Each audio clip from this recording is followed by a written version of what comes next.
But you are so powerful. You are so powerful now. I don't view myself as that. I mean, I view myself as a person that, like everybody else, is fighting for survival. That's all I view myself as. And I really view myself now as somewhat of a messenger. You know, this is a massive thing that's going on. These are millions and millions of people that have been disenfranchised from this country. It's true, but they're listening to you, and they're taking their cue from you. So that's the question, is whether now, so close to the Oval Office, whether you will take that responsibility seriously and change your tone to try to be more unifying and less divisive. How long have we been waiting for that? Right. Does he answer? Megyn Kelly. Hi. Megyn Kelly Presents is coming up soon, isn't it, Megyn? Tomorrow night, tomorrow 8 p.m. on Big Fox, American Idol Fox. Okay. Right, that's how I refer to it. Family Guy Fox. Exactly, Empire Fox. There you go. Regarding, you know, the sit-down with him, that all started, you just went over Trump Tower because I want to talk to you about the show. I did, and it worked out great because I wanted to put an end to everything that had been happening for many reasons, and finally he agreed to take a meeting with me. I was happy to go to him as opposed to, you know, neutral territory. And even though there was some nerves walking in, as soon as I rounded that corner, I knew he was going to be very gracious because he was smiling. He gave me a nice welcome, and we hit it off. And when you sat across from him, was it like, well, why'd you do this and why'd you do that? Or was it more about getting him on the show? No, neither. That meeting was just trying to get to a better place. Right. Like, we didn't talk about anything that had happened. We just talked about the race, like candidate and reporter. Right. And, you know, well, there was a lot to talk about. And where he was. It was right before he had secured the nomination. So it wasn't until we got on camera for the interview that we talked about what has happened between us. Kind of interesting. A neutral site would have been St. Patrick's Cathedral. So let's see. That would have echoed the whole conversation. Would have been fantastic. Imagine all the parishioners? They would have been like, is that? What the? Everyone would be praying for you. Is hell freezing over? Is this the afterlife? Right. Lord, do you have news? Well, we cannot wait to watch this tomorrow night. It's going to be wonderful and fascinating. We had Mark Burnett on earlier, and he wanted me to thank you because he says you're a lead into his show. Oh, that's right.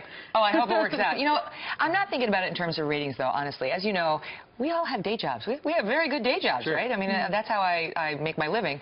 But this has been a really fun thing to work on, and it exercises a different set of muscles. And, you know, it was our boss, Roger Ailes' idea.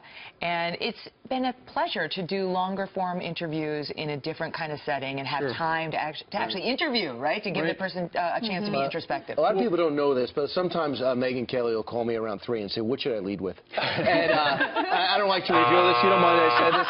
Thank you, control room. But, Megyn, I have a sense that you might be leading with this story. The New York Times has a big feature on Donald Trump and his relationship with women. Dates back. They went to his dad and the way his dad treated women, the way he treated him in high school.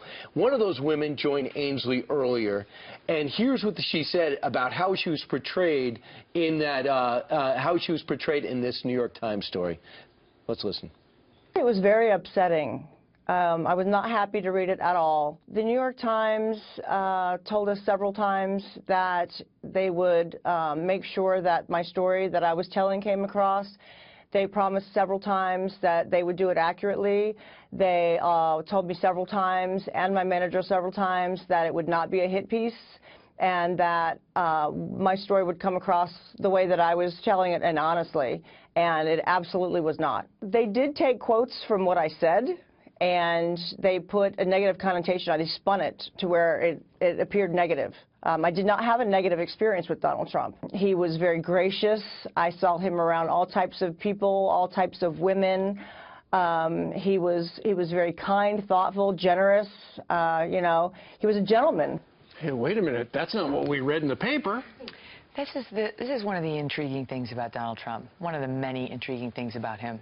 Because what are we proving with that soundbite? That the Times maybe misled when it came to this woman's story. But is there any dispute that Trump has used controversial language about women? There is not. There isn't. So what does that tell us about him? That's in the mind of the beholder. You know, and the campaign has said many times, look, women are not going to vote based on these words that he's used about women. They're going to vote based on policy, based on terrorism, based on, you know, concern about their kids and their budget and our country. And I think history has proven that is true. But the thing that's so unusual about Trump is we've never seen a presidential candidate who's taken the risks he's taken and said the kinds of things he's taken. So will that disapproval rating he has right now with women, including Republican women, carry through? Or as they get closer to November, will they vote on something different? Well, we do know, and we all did the story last week about how the Washington Post has got a team of 20 reporters digging up dirt. Then this hit job pops up in the New York Times, which feeds into the narrative, oh, Donald Trump's got a problem with women. Ainsley talked to the woman who said, look, I was misquoted. I wasn't bothered by it. I'm even going to vote for him. Well, but then I'm going to play one soundbite and then get your analysis on that. CBS sat down with a couple of the reporters from the New York Times this morning, played Ainsley's soundbite with the woman, and watch this. They're standing by the story as they wrote it. I interviewed Roanne Brewer-Lane, and I'm going to let her speak for herself, but I think readers of the story can digest what happened to her at Mar-a-Lago in 1990. They were at an evening pool party, and he asked her, after taking a long tour of Mar-a-Lago, if she had brought a bathing suit. When she said she had not, he opened a drawer of bathing suits. He asked her to put on one of those bathing suits. She did, and then he brought her out back to the pool in the crowd and essentially asked the crowd, you know, did they all think that she was a beautiful Trump lady? And I recall in my interview with her that she expressed she basically said, I was taken aback by this, and I think that's how we depict it. A vote for president is a profoundly personal one. There's something in your gut, and we're giving the readers information that they can use. CBS also asked the reporters, why didn't you use any of the names of the women Trump has helped over the years? They wouldn't answer that part. Well, they do mention his one female top executive who's been mentioned in a few pieces. And I think she's a powerful testament to Trump in the office place in terms of advancement of women. He's obviously got his daughter in a powerful position. But her name escapes me right now. Barbara Rez, I think it is. She was in charge of construction. At a time when no women were placed in those positions. And the article talks about how Trump's dad was like, are you sure you want to do that? And Trump was like, yeah, I am sure. So, you know, he's such a contradiction in that way. He's much more complicated than, you know, sort of the buffoon that the New York Daily News, for example, would have you believe when it comes to women, when it comes to these other issues. I don't think it's as clear-cut as either side would have us believe. But I will say this. The Times, that's our job, to dig into these candidates. But I think they ought to do the same to her, because Trump's allegations about Hillary's past with women and the role she played in trying to diminish the ones who claimed that they had affairs or been attacked by Bill Clinton is also relevant. If we're going to go back 25 years on him and figure out what he did at the time, then it's fair game for her, too, especially because they're both making gender an issue. Just one other thing regarding the women who are depicted in this, for the most part, in this story. This was 30 years ago when he was single. A different era. Yeah, but I mean, you know, the treatment of women, the objectification of women. This is what I was trying to go for in that debate question, which is you make a lot of comments about women's looks. A lot of comments about women's looks. And listen, he makes a lot of comments about men's looks, too. I hear he thinks you're awesome. He thinks you're gorgeous. The New York Times also did a really good job on Clinton Cash. Remember, they took Peter Schweizer's book and they did some stories and did some investigations now. Very curious to see when the movie came out. I saw the movie the other day about Clinton Cash, who was screened. It's going to one of those festivals, going to be out wide, to look at the direct correlations between the donations they took and the places they got and the influence that came. I'm curious to see now that there's something, now that she looks like the presumptive nominee, that if they're going to be just as aggressive. That, you know, the only solution is for them to be shamed into doing it. If they don't do it, they need to be shamed into doing it, right? Because otherwise they're going to play right into this narrative that people already have about them, and that Trump's having about them, that they're not fair. So this is all well and good. These guys are in the arena. They want George Washington's job. They better get hit. That's good. We should be doing in-depth pieces on them, on both of them. Right. That's right. Megyn, I want to get your reaction from this. President Obama was speaking at Rutgers University at the graduation, giving the commencement speech. And this is what he had to say. It's clearly a dig at Donald Trump. Facts, evidence, reason, logic, an understanding of science. These are good things. These are qualities you want in people making policy. If you were listening to today's political debate, you might wonder where this strain of anti-intellectualism came from.